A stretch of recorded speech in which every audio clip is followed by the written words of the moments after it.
2, a green, a blue for a 1/1. Primal Speaker Zegana grows for every creature you have and gets a +1 counter for every one. Then she draws you cards for the amount of power she brings to the table. At the baseline, she's a strong creature that can rather easily redraw you your hand. Pair her with blink effects or trigger on draw effects and she can be your game finisher. Zegana draws you tons of cards. Make sure you can finish your opponents before you draw your deck. Otherwise, make sure that you will get tons of creatures with those cards, so that Zegana can come back stronger. In this case you can grow Skulker because of the cards you drew, and you'll get creatures back when Skulker breaks, so that you'll get more cards later when Zegana hits again. Making copies of Zegana works too. Fastest way to win? Getting 20 tokens on Simic Ascendancy. Not sure why people still don't like this card. Let's start with Zegana's basic story. She's a merfolk from Ravnica. This plane is dominated by a city nowadays, one where for a long time merfolk did not enter. They stayed in the seas for reasons I will explain later. Zegana was the first merfolk leader to open a gateway to the city from the seas. This was a massive pipeline through which creatures of the sea could enter the city, and vice versa, if a Ravnican had the means to swim very far. Zegana later stepped back from leadership when her people voted her out for a new leader. Zegana's story begins with the Simic Combine. This is a guild that once stood for keeping the balance of nature. Though we know that Ravnica is a plane full with buildings, so they must have failed somewhere. We recently learned that the Gruul became angry once their nature was taken away. The Simic just went into a protective stance and learned to hide from the city. They stayed deep in the sea. Under the leadership of Momir Fig, the Simic re-emerged a little, then a lot. Its goal was to change life forms so that they could survive and eventually take over Ravnica. The Ravnican people did not like this rude intrusion and cast him and the Simic with him out of their city. Many of the Simic guild members still agree with Momir Fig and would like to see more power and space for nature. Somewhere between Momir's and Zegana's reign began. She believed the Simic should move slowly, but strong like the sea does. She explained this through two aspects the Simic should follow. She mentioned the holdfast first, which binds them to the sea as scalp to the sea floor. It should root them, keep them deep and safe from ambition and pride. Then there is the Upwelling. This stands for the water that cycles through the ocean. The Simic Combine lives and breathes, and the depleted waters must be replenished by the rich water of the sea. Zegana told the city of Ravnica that this was in line with what the Gruul, Celestia and Golgari, all green guilds, wanted, and thanked these guilds for their work. Zegana's work included building the first 3 cenotes, or gateways, to the upper city. The Simic Combine lives and breathes. It experiences ebb and flow. Where Momir Fig was the Upwelling, Zegana was the Holdfast, and after Zegana there came a new Upwelling. This time, Zegana was overtaken by Vannifar, who had been mutated multiple times herself. She was all of Zegana's ideas of keeping nature as it should be, but she knew that her people needed mutations to take over. Eventually, she would kickstart a movement of adaptationalists. Zegana would stay alive and would reside in the first Zenot, or Zenot 1, and fight for the opposite movement. She fought for the Utopians, a group of people who were all for keeping the old merfolk ways and staying loyal to nature and all that is natural, while keeping the seas safe most of all. This, together with the fact that Vannifar is going too far in mutating humans and elves now with the Guardian project, will make the Simic go back a bit towards the principle of the Holdfast. As Zegana is still a speaker for Zonot 1, she seems like a good candidate. So let's look at where she's at right now through her newest card. Zegana Utopian Speaker changed just one word for the card name.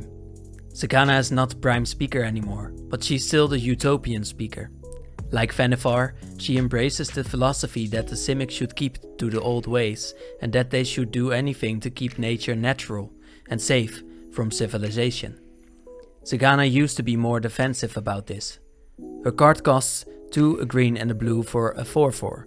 Zegana has grown herself. She then draws you 1 card when you have another creature with a +1 counter. This is interesting because the adaptation lists work with +1 counters as well. The Utopians should try to keep away from those counters. Then she has the actual adaptability, which is of course the hallmark of the adaptationist. For 6 mana you can put 4 counters on her if she had none before. She also gives other creatures that have adapted or have +1 counters trample. I wonder where this change comes from. But also note that it was Zegana who said that the Upwelling was a part of Simic philosophy. Sometimes change is necessary, and it is interesting to see Zegana, who used to be such a holdfast leader, change this drastically, even though the basis of her card stays the same. Who is Zegana? We can see this most obviously through her original art from William Murray. He is insanely talented at making expressive faces. Here we see an opposite of Zegana, Drana, the bloodchief leader of vampires on Zendikar, one of the wildest beings who advocates mindlessness as being unstoppable. Zegana is the opposite because she prefers control and steady growth over even slight or major mutations. We see William painting emotions, like this harsh one of a human being tragically ended by the nightmare monster who could infiltrate even a Phyrexian mind. We see it in his older art too, where a Mardu warrior keeps fighting after besting so many opponents, all in the name of what he believes in, which is eternal rest. The light from above signifies a holy and honest moment and strengthens the colors of the fair-skinned fighter. His art is not always heroic, it can be stoic too, as we know from Zegana. Here we just see a stern face, but there's still so much to read in that face. A notion of thinking she's right, maybe. Stubbornness, of course, but also the need to be right and an inquisition into what the truth is. I find it most impressive when there's not a telling story on its own, but we still know so much from the art. Like a motherly look, a lovingly slightly closed eye, the ease with which a master would operate a thopter via a string of energy, and the proud sway in the hip as someone is surrounded by all of her creations and those of her family. And it's in our card too. The trident is the main weapon of any Primal Speaker.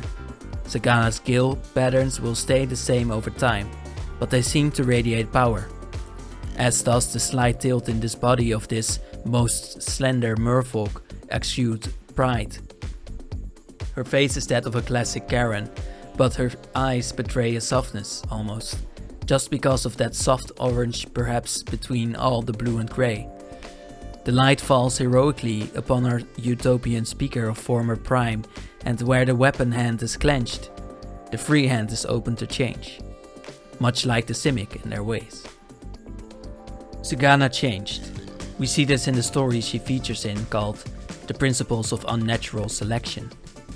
In this story, a school of fish or merfolk is taught about the utopian principles. The teacher ego trips and wants her students to make their final exam so that she looks good to the other teachers. So, to teach the students quickly, she swims out into dangerous waters, directly going against Simic principles of measuring progress and heartbeats. Here, they barely escape the clutches of a hydroid Graces, a beast modified by the adaptationalists that now rules the seas. They hide in a ship where a ghost asks them to bring him to the surface again. When they do, the ghost turns into a big monster himself and flees off with the whole ship, which he couldn't do before. Zegana's niece, Kazira, spurs after the ghost to catch him for running away with the ship and money that he stole from merfolk 80 years ago. She defeats him and brings the treasures, including a key rune from Momir Vig himself, to Zonot 5. The school then brings the treasure to a museum, and Kazira chooses to become an adaptationalist and chooses to learn about mutations. The teacher herself got mutated in the museum when she tried to save another student from a blob made by Momir Vig. The teacher is now a big tentacle monster, teacher under the sea. Kazira talked to her aunt in the story and explained why her school failed so hard.